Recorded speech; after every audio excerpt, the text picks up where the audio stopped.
All right, well, the last pair of tickets here to see Five Finger Death Punch. The show is happening Tuesday, October 4th out at Blossom, along with Megadeth, Fire from the Gods, and The Who.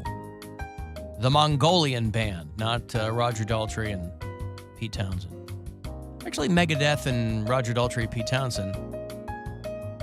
Well, we'll see if we can make that happen. This show, Five Finger Death Punch, in your headliner spot there, Tuesday, October 4th. Out at Blossom, part of the Northern Ohio Honda Dealers Concert Series. You can go to livenation.com if you need further information. Last pair here this week. Good luck. Caller 10. These are yours. 216-578-1007 or 800-348-1007. One of life's most pressing questions. What do I like about Alan Cox? Finally answered. All right, I don't like much about you. The Alan Cox Show. On 100.7 WMMS.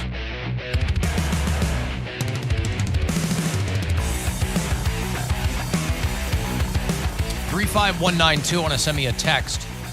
AlanCoxShow.com or watch live. Thanks again to Wharfie Globbershut. Is it Shut or Scud? I think it's Scud. Wharfie Globberscut for helping out today.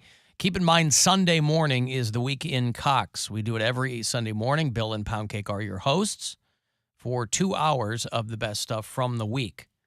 And that airs 8 to 10 every Sunday morning. The Guardians, fresh off, and I'm getting a lot of messages from Guardians fans who are gloating today. And why not? If the White Sox swept the Guardians, I'd be ha-haing as well. But it's not how it happened. Guardians over the White Sox last night. They complete the sweep. 4-2 was the final there in Chicago. And they're down in Texas tonight to play the Rangers. Where's that, Arlington? Is that outside Dallas? Is that where the Rangers play? I believe so. 8:05 is your first pitch tonight. It's the first of 3 against the Texas Rangers.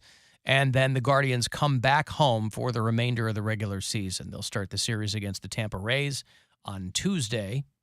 Those are 6-10 games, so we'll dip out a little early beginning of next week. And then they finish with a 6-game run against the Royals here at home, ending the regular season on October the 5th. And remember, in whatever remaining days there are in September, you can use the promo code BUZZ.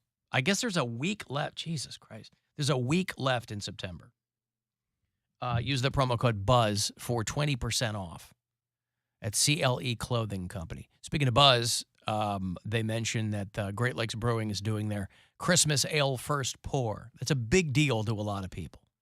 People have, as soon as we hit the autumnal equinox, which was yesterday, people start thinking about Thanksgiving and Christmas, and they start getting a boner for Christmas ale, celebrating 30 years of Great Lakes Brewing's Christmas Ale. That first pour, that's a fun event.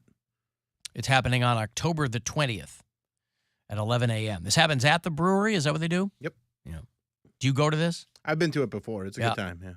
What, do they just put ladles in the big kettle? Exactly. They put a bunch of straws. You walk around with a straw. And a giant straw? Yep, slurp it up. How do they do it? I mean, they pour beers for people. There's a big ceremony and things.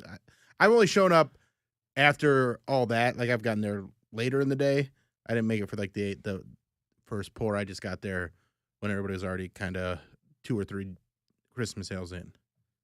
Still fun, though. But they have, I have to think that they have, like, a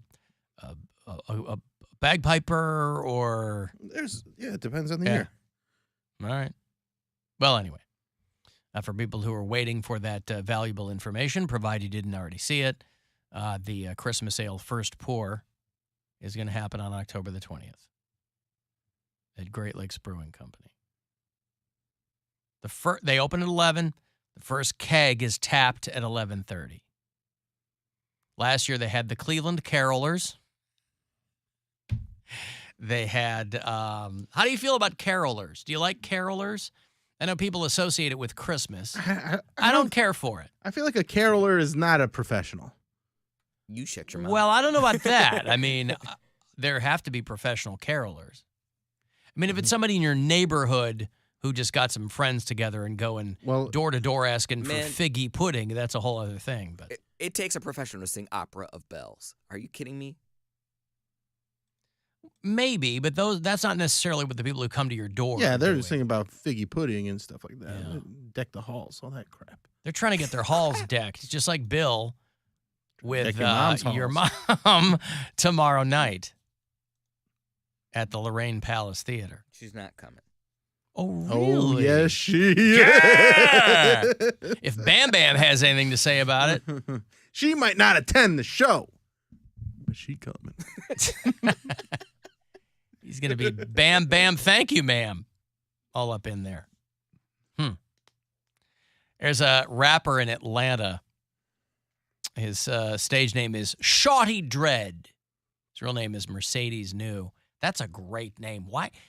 Listen, if your name is Frank Smitherton and you want to be a rapper, give yourself a name.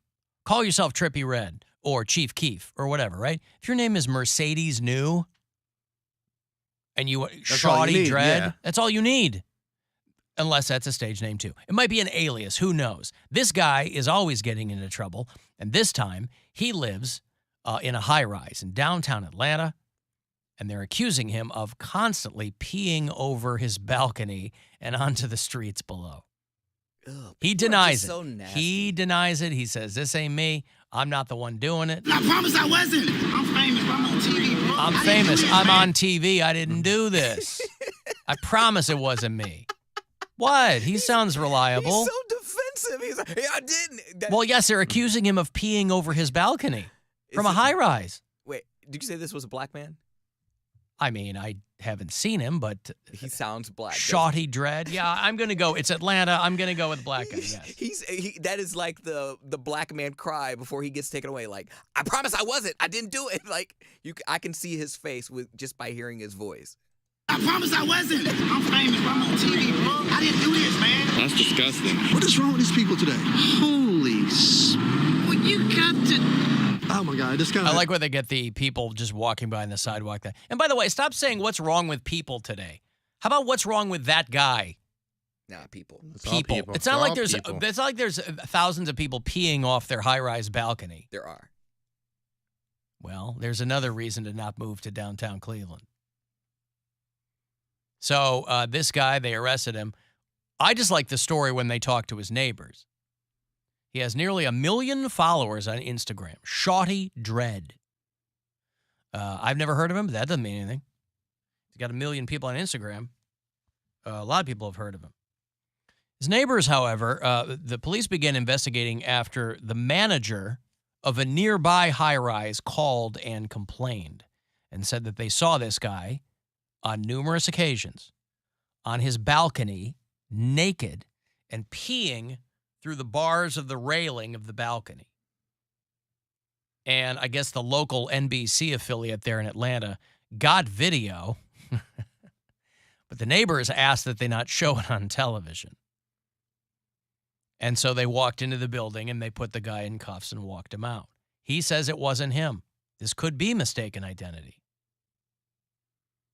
But what I thought was gross was that his neighbors said that it happened so frequently that when they were street side, they would often bring umbrellas with them when they walked on the sidewalk.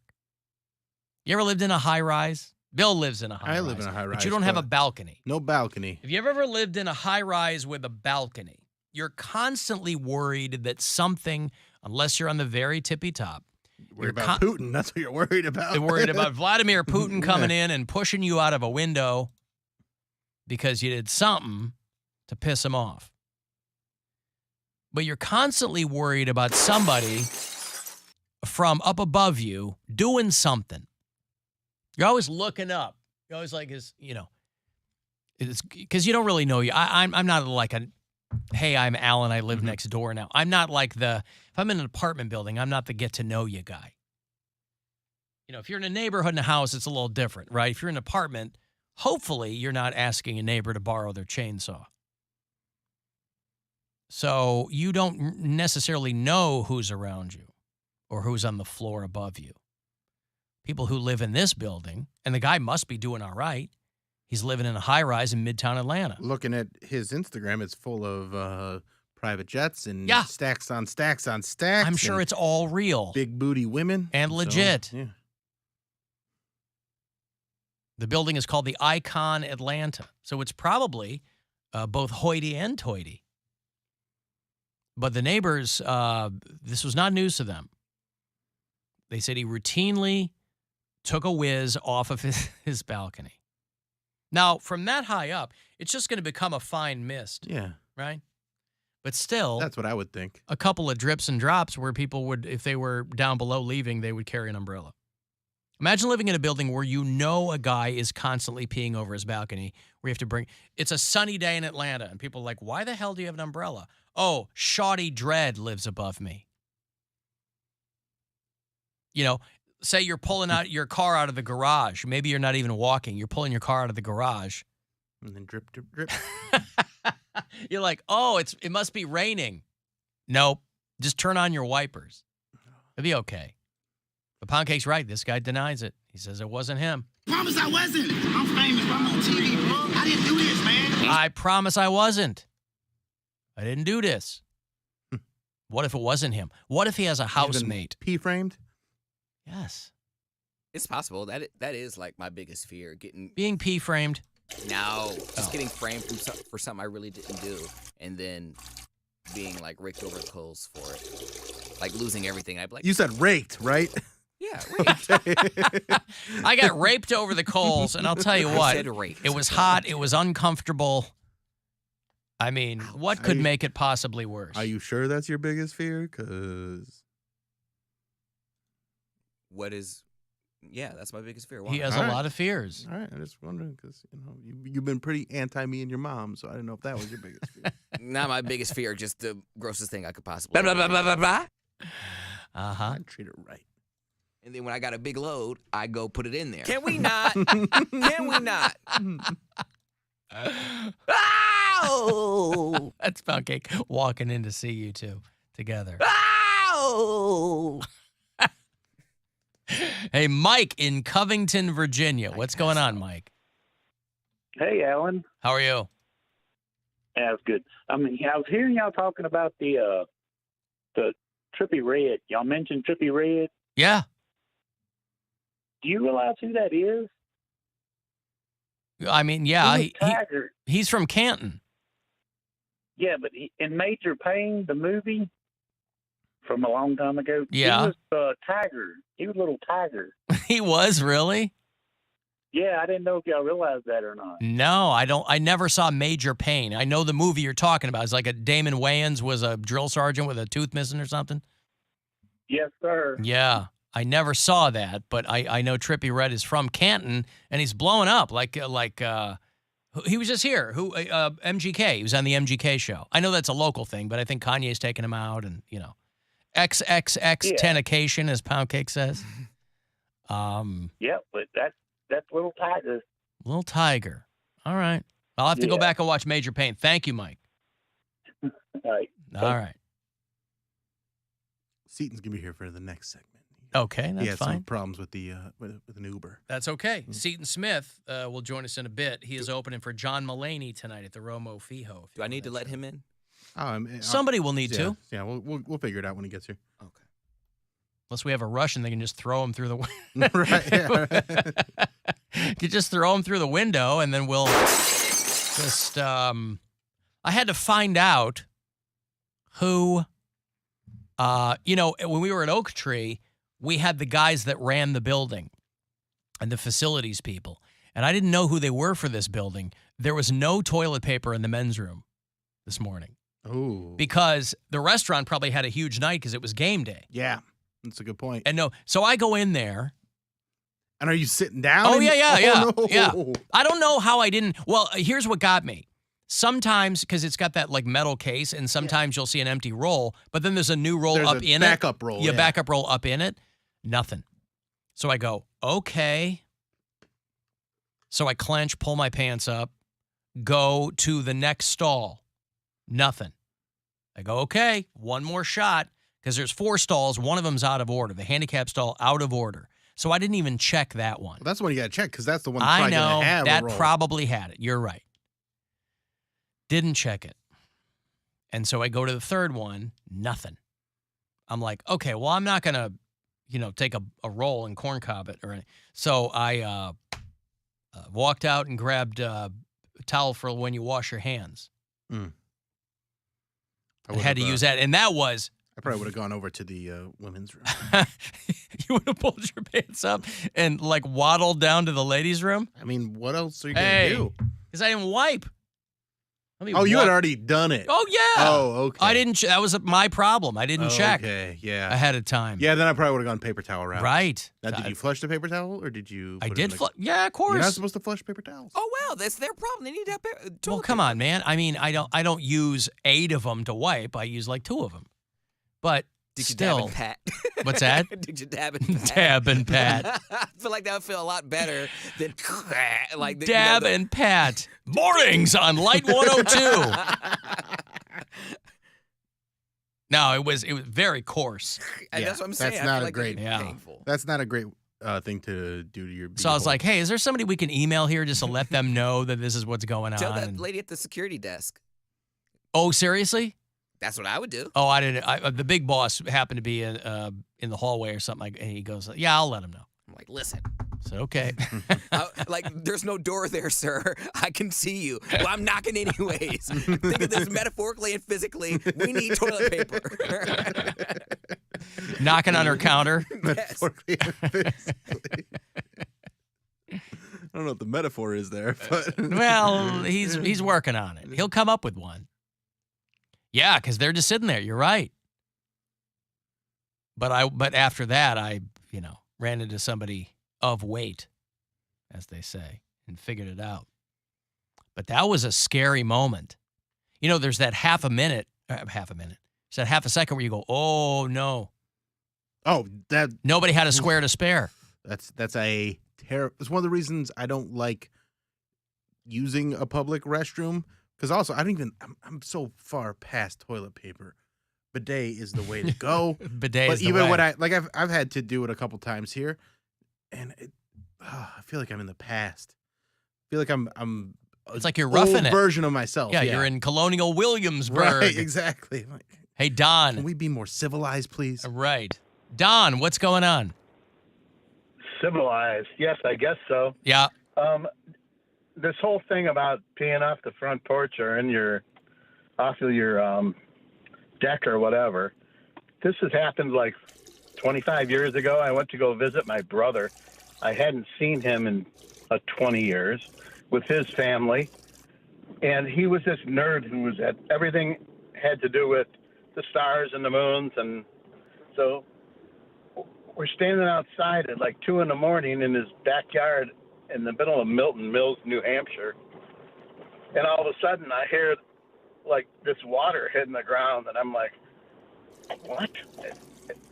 And he says, well, if you can't pee off your own deck, why do you live there? And I'm like, you're still as weird as you always well, were. Yeah, but that I get. The other dude's on a high-rise balcony. Yeah, you're in your backyard. Tons of people pee off their deck, I guess. But that's Milton Mills right there on the Maine border. So he could conceivably pee right into Maine. Yeah, a half an hour drive towards the ocean and you're in Maine. Yeah. But he could be getting an interstate whiz. That's something listen to to write this. home about. I lived in California as a high school student. We didn't have a lot of money. My parents did what they could. But we ended up living in this high-rise, Davy Glen is what it was called. Beautiful area and everything, but actually one day I came home from school and the police were there. The old man from downstairs said that he thought I was climbing over the back of their deck and swinging down. Yep. To the next one.